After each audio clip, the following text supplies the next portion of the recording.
Question number 61। तो economic growth is usually coupled with कह रहा है कि आर्थिक विकास, इंग्लिश से बोलते हैं इकोनॉमिक ग्रोथ, सामान्यतः युग्मित होता है, कपल्ड होता है, मतलब देखा जाता है। किससे संदर्भित है, किससे रिलेटेड है इकोनॉमिक ग्रोथ? आपके ऑप्शन दिया है डिफ्लेशन, इन्फ्लेशन, स्टैगफ्लेशन और हाइपर इन्फ्लेशन। तो इनमें से देखना है। तो सबसे पहले तो आपको जानना होगा कि जो इकोनॉमिक ग्रोथ है, जो आर्थिक विकास है, होता क्या है। तो उसको एक बार देख लेते हैं।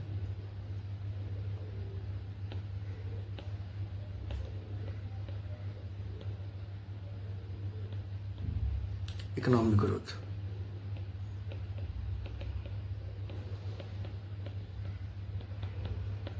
आर्थिक विकास। तो आर्थिक विकास सबसे पहले होता क्या है? तो जब भी हम आर्थिक विकास की बात करते हैं तो यह ध्यान रखता है कि लोगों के पास रोजगार है, पैसा है। क्या है? लोगों के पास रोजगार है। जब लोगों को रोजगार मिलेगा तो क्या मिलेगा? उसको पैसा मिलेगा, मनी मिलेगा, धन मिलेगा। जब लोगों के पास पैसा मिलेगा तो लोग क्या करेंगे? पैसा मिलता है, लोग क्या खरीदारी करता है, खर्च करेंगे, खरीदारी करेगा, खर्च करेगा चीज़ों पे। जब खर्च करेगा तो वस्तुओं खरीदेगा, यही सब। तो क्या होगा? डिमांड बढ़ेगा। डिमांड मतलब मांग। जब मांग बढ़ेगी तो क्या होगा? अगर उस मात्रा में आपूर्ति नहीं हो रही है तो दाम बढ़ेगा, महंगाई बढ़ेगी, इन्फ्लेशन।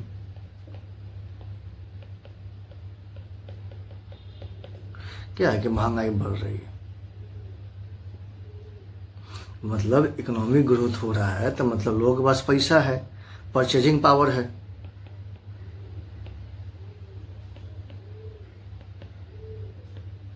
परचेजिंग पावर मतलब क्रय शक्ति।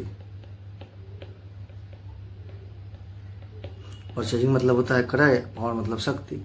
कि मतलब लोगों के पास अब किसी भी चीज़ को खरीदने की शक्ति है। पहले जैसे कि मान लेते हैं कोई आम हो गया, तो ई देने के लिए 5 रुपया तैयार है, दूसरा देने के लिए 10 रुपया है, तीसरा बोल रहा है हम 15 रुपया देंगे, चौथा बोल रहा है कि नहीं हम 20 रुपया देंगे, क्योंकि लोगों के पास पैसा है। तो आम तो एक ही है, तो महंगाई तो बढ़ेगी ना, डिमांड बढ़ेगी, क्योंकि उस मात्रा में अगर सप्लाई नहीं हो रही है तो महंगाई तो बढ़ेगी। तो वही है, जब भी इकोनॉमिक्स ग्रोथ की बात की जाती है तो यह माना जाता है कि लोगों के पास पैसा है, मतलब लोगों को रोजगार मिल रहा है। रोजगार मिल रहा है तो मतलब अब कहीं काम करेगा तो पैसा मिलेगा। जब लोगों के पास पैसा आता है, लोग खर्च भी करता है, और जब खर्च करता है मतलब कि गुड्स एंड सर्विस खरीदता है, चीज़ों करके घूमने जाता है, तो मतलब डिमांड बढ़ती है, मांग बढ़ती है। तो फिर जब मांग बढ़ेगी और उस मात्रा में आपूर्ति नहीं होगी तो क्या होगा? इन्फ्लेशन होगा, मतलब महंगाई बढ़ेगी। तो अक्सर जो इकोनॉमिक ग्रोथ है उससे किससे संबंधित होता है?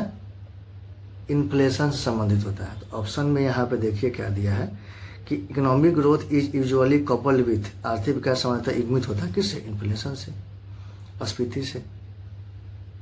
स्फीति मतलब महंगाई। किसकी महंगाई? Goods and services. इसके पहले में बताए थे कि महंगाई के बारे में हम बताए थे, तो समझ में आ गया। अच्छा, अब बाकी सब क्या है कि समझना जरूरी है। अब डिफ्लेशन देखते हैं कि होगा क्या, तो आपका आंसर भी हो जाएगा। अब डिफ्लेशन देखते हैं क्या होता है। डिफ्लेशन मतलब क्या होता है? अवस्फीति। क्या है? अवस्फीति। तो डिस्प्लेशन बोल रहा है, सॉरी, डिफ्लेशन अवस्फीति बोलते हैं। तो इसमें जैसे गुड्स एंड सर्विस की, गुड्स एंड क्या होता है? दाम गिर जाता है। इसमें अवस्फीति में गुड्स एंड सर्विसेज से क्या होता है? दाम में गिर जाता है। और इन्फ्लेशन में क्या होता है?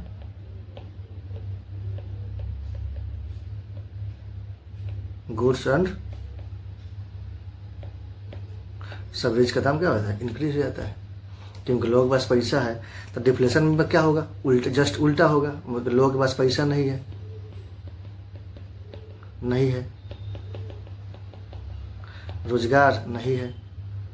जब रोजगार नहीं है तो पैसा नहीं आएगा, तो पैसा नहीं है तो लोग खरीदारी कम करेंगे, खरीदारी कम करेंगे तो चीज़ों की महंगाई तो ऐसे भी होगी नहीं, लोग उत्पादन कम करेंगे, इसलिए गुड्स एंड सर्विसेज के दाम कम हो जाती है। ठीक, तो डिफ्लेशन मतलब होता है गुड्स एंड सर्विसेज में क्या है कि उसकी दाम कम हो जाना। ठीक है, अब देखिए आसान है ये सब, तो एकदम याद रखना है कि इन्फ्लेशन मतलब कि गुड्स एंड सर्विसेज में जो उसका दाम है, प्राइस है, इंक्रीज हो जाता है, और डिफ्लेशन में उसका प्राइस डिक्रीज हो जाता है, मतलब दाम कम हो जाता है, क्योंकि लोगों के पास पैसा नहीं इसलिए खरीदारी कम कर रहे हैं। इस सिंबल का जो मतलब होता है ना नीचे कम, और इसका मतलब होता है अप, मतलब वृद्धि। ठीक, अब कह रहा है सी है स्टैगफ्लेशन। अब स्टैगफ्लेशन क्या है? स्टैगफ्लेशन कहने का मतलब है ना कि इन्फ्लेशन में तो आपने जाना कि गुड्स एंड सर्विसेज का जैसे इकोनॉमिक ग्रोथ हो रहा है, इन्फ्लेशन में देखिए इंग्लिश लिख रहे हैं क्योंकि इकोनॉमिक्स जो टर्मिनोलॉजी है, आप भी कोशिश कीजिए इंग्लिश थोड़ा पर ध्यान देने के लिए, इंग्लिश टर्म पर ध्यान देने के लिए, क्योंकि हिंदी में अस्फीति, अपस्फीति अजीब सा वर्ड होता है, तो इसलिए इंग्लिश जो वर्ड होता है आसान होता है समझने में। तो इन्फ्लेशन में क्या हो गया कि इकोनॉमिक ग्रोथ हो रहा है, इकोनॉमिक ग्रोथ हुआ। ठीक, अच्छा, और गुड्स एंड सर्विसेज क्या हो रही है, दाम भी हो रहा है। तो मतलब इन्फ्लेशन में क्या होता है कि इकोनॉमिक ग्रोथ मतलब कि गुड्स एंड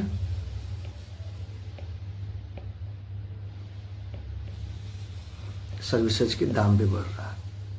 ठीक, अच्छा, वो स्टैगफ्लेशन क्या होता है?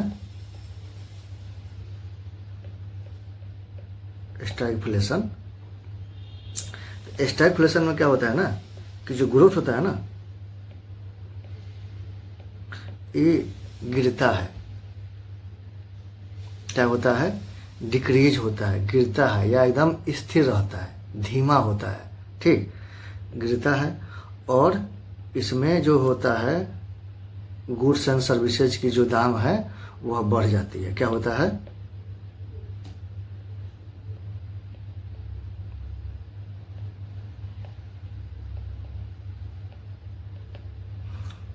दाम क्या होती है, बढ़ जाती है। इकोनॉमिक्स इन्फ्लेशन में क्या हो रहा है कि आर्थिक वृद्धि हो रही है, तो इन्फ्लेशन गुड्स एंड सर्विस का भी दाम बढ़ रहा है। इसमें क्या हो रहा है कि आर्थिक वृद्धि नहीं हो रही है, गिर रही है, धीमा है एकदम या स्थिर है। लेकिन जो गुड्स एंड सर्विस है मतलब वस्तु एवं सेवा है,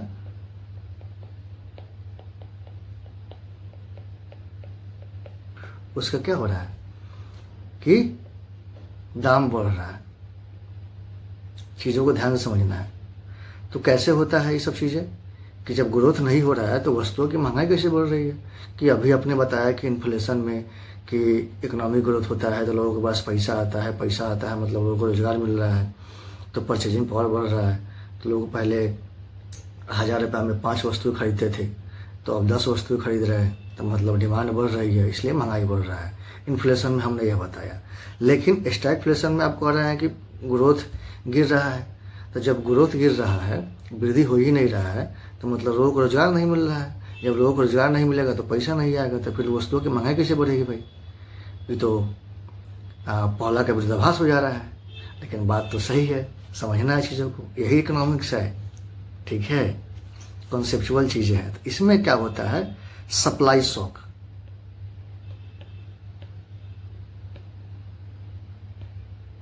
हिंदी में बोलते हैं आपूर्ति झटका। क्या बोलते हैं? आपूर्ति झटका बोलते हैं। तो इसमें करना क्या है चीजों को,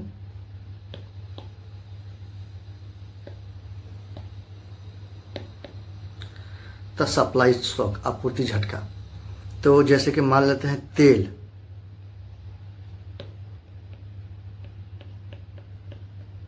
तेल का क्या हो गया, दाम एकदम बढ़ गया। आपूर्ति एक बार में कम हो रही है तो तेल का दाम क्या हो जा रहा है कि बढ़ जा रहा है।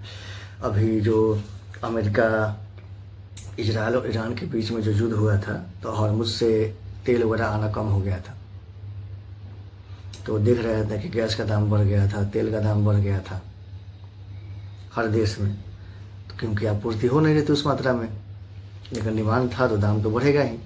तो क्या हो रहा था ना कि एक बार सप्लाई शॉक, आपूर्ति झटका, एकदम तेल एकदम अचानक से रुक गया, सप्लाई रुक गया। जब तेल का आना रुक जाएगा तो जितनी सारी चीज़ें हैं, जो भी फैक्ट्रियाँ वगैरह है, किस चलती है, बिजली चलती है, और बिजली के लिए क्या चाहिए, ऑयल चाहिए भैया, तेल चाहिए, पेट्रोल चाहिए, डीजल चाहिए, उसी से चलेगी जनरेटर वगैरह, तब तो बिजली मिलेगी, सप्लाई मिलेगी, तब तो प्रोडक्शन होगा भाई। तो जब क्या होता है कि जब तेल का दाम बढ़ जाता है तो जो प्रोडक्शन होता है, प्रोडक्शन जो कॉस्ट होता है, उत्पादन लागत बोलते हैं हिंदी में, क्या होता है, बढ़ जाता है। जब उत्पादन लागत बढ़ जाएगा, ठीक, तब क्या होगा, तो उत्पादन जब लागत बढ़ जाएगा तो जो भी वस्तुओं का उत्पादन हो रहा है, जो भी गुड्स एंड सर्विसेज का जो प्रोडक्शन हो रहा है, उसका दाम क्या हो जाएगा, बढ़ जाएगा। क्योंकि जब तेल का दाम बढ़ रहा है तो प्रोडक्शन कॉस्ट भी तो बढ़ेगा। तो जब प्रोडक्शन कॉस्ट बढ़ेगा तो जो भी वस्तुओं का उत्पादन हो रहा है, जो भी सर्विसेज का हम प्रोडक्शन कर रहे हैं, उत्पादन कर रहे हैं, उसका भी दाम बढ़ेगा। जब इसका भी दाम बढ़ेगा तब क्या होगा, तो महंगाई बढ़ जाएगी। वही है, यही ना बताएं यहाँ पे गुड्स एंड सर्विसेज का क्या होता है स्टैगफ्लेशन में, कि इकोनॉमिक ग्रोथ हो रहा है। तो अब क्या होता है, अब आगे इसमें एक और बात समझनी है कि वृद्धि तो रुक जाती है। अब इसमें क्या होता है कि जो भी प्रोड्यूसर होता है, जैसे फैक्ट्री वाला हो गया, मालिक हो गया, बोलता है कि यार अब ज़्यादा कॉस्ट आ रहा है, तो वो क्या करता है, इन्वेस्टमेंट करना बंद कर देता है। इन्वेस्टमेंट मतलब निवेश करना बंद कर दिया, कम कर दिया। जब इन्वेस्टमेंट कम होगा तो लोगों को क्या होगा, उत्पादन कम होगा। उत्पादन कम होगा तो रोजगार कम मिलेगा। जब रोजगार कम मिलेगा तो क्या होगा, लोग के पास पैसा कम आएगा। जब पैसा कम आएगा तो लोग क्या करेंगे, यही होगा। तो यही कहने का मतलब है कि इन्वेस्टमेंट कम हुआ तो उत्पादन कम हो गया, तो मार्केट में क्या हो गया, वस्तुओं का सप्लाई कम हो जा रहा है। तो यहाँ पे क्या, इन्वेस्टमेंट कम होगा भैया, रोजगार कम मिलेगा, लोगों के पास पैसा कम आएगा। रोजगार कम मिल रहा है, लोगों के पास पैसा कम आ रहा है, तब वृद्धि कहाँ हो रहा है, तब वृद्धि हो ही नहीं रहा है। वृद्धि का मतलब है कि लोगों के पास पैसा आना। तो एक बार इन्वेस्टमेंट कम हो गया, उत्पादन कम हो गया, लोगों के पास रोजगार मिलना कम हो गया। रोजगार मिलेगा तो पैसे नहीं आएगा, और वस्तुओं का सप्लाई भी कम हो जा रहा है। तो इसीलिए क्या होता है कि जब इन्वेस्टमेंट कम होता है तो वृद्धि रुक जाती है। इसीलिए इसमें स्टैगफ्लेशन में अजीब तरह की स्थिति होती है। ठीक है, तो एक बार और अच्छे से समझते हैं चीज़ों को। इन्फ्लेशन में आप क्या समझते हैं कि आर्थिक वृद्धि हो रहा है, मतलब लोगों के पास पैसा आ रहा है। जब लोगों के पास पैसा आता है तो गुड्स एंड सर्विसेज की खरीदारी करते हैं, परचेजिंग पावर बढ़ जाता है। ठीक है, तो जब गुड्स एंड परचेज सर्विसेज की खरीदारी करते हैं, वस्तुओं की खरीदारी करते हैं, तो मांग बढ़ती है, डिमांड बढ़ती है। ठीक है, और उस मात्रा में सप्लाई नहीं होता है तो क्या होती है, महंगाई बढ़ जाती है। अब स्टैगफ्लेशन में क्या होता है ना कि ग्रोथ इसमें नहीं होता है, ग्रोथ गिर जाता है या धीमा रहता है, गिर जाता है या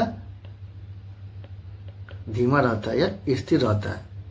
ठीक, लेकिन वस्तुओं के दाम बढ़ जाती है भाई, क्योंकि अभी हम बताएं कि जब ग्रोथ होगा तो वस्तुओं का दाम क्या हो जाएगा, बढ़ जाएगा।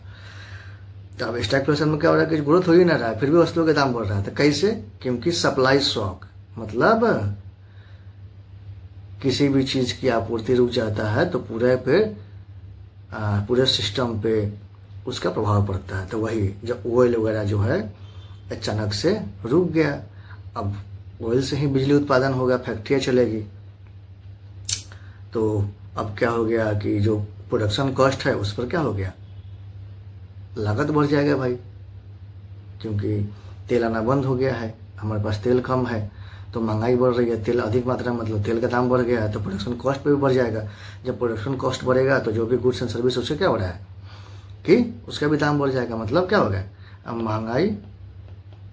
महंगाई बढ़ जा रही है। तो जो भी प्रोड्यूसर है बोलेगा भाई बहुत हमको खर्चा पड़ जा रहा है, इतना इन्वेस्ट हम कर नहीं पाएंगे। तो जब उतना इन्वेस्ट वो कर नहीं पाएगा तो क्या करेगा, इन्वेस्टमेंट करना बंद कर देगा। जब इन्वेस्टमेंट नहीं कर पाएगा तो उत्पादन कम होगा, उत्पादन कम होगा तो रोजगार कम होगा, रोजगार कम होगा तो लोगों के पास पैसा कम पहुंचेगा।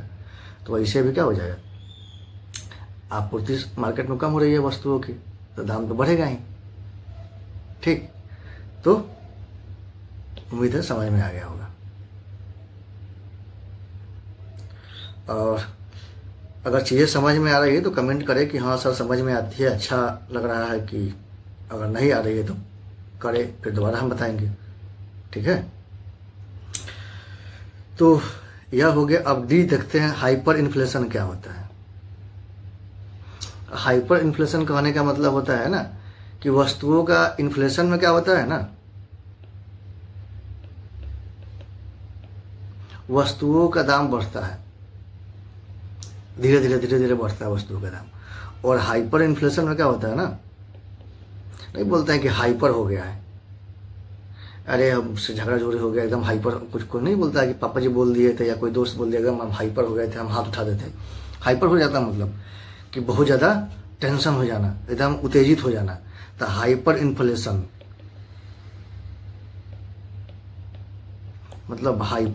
मतलब बहुत तेज मात्रा में एक ही बार वस्तु का दाम 50, 60, 100, 150, 300, 600, 1000 ऐसे दाम बढ़ रहा है वस्तुओं का। तो ये क्या है, हाइपर इन्फ्लेशन है। और इन्फ्लेशन में क्या होता है, 50 रुपया, 51 रुपया, 50 पैसा, इस तरह से वस्तुओं के दाम बढ़ती है। तो वो इन्फ्लेशन है, धीरे धीरे बढ़ती है। और हाइपर इन्फ्लेशन में क्या होता है कि बहुत तेजी से बढ़ती है। और इसका कारण क्या है, कारण पर कहीं बाद में चर्चा किया जाएगा, ठीक है, नहीं तो वीडियो हो जाएगा लंबा जब इन्फ्लेशन हम पढ़ाएंगे तब। तो आंसर क्या होगा हमारा, बी हो जाएगा, क्योंकि आर्थिक विकास से संबंध होता है इन्फ्लेशन से। ठीक, अगर कॉन्सेप्ट समझ में आ गया, चीज़ें समझ में आ गई तो फिर तो समझिए कि इकोनॉमिक्स का एक भी प्रश्न नहीं छूटने वाला।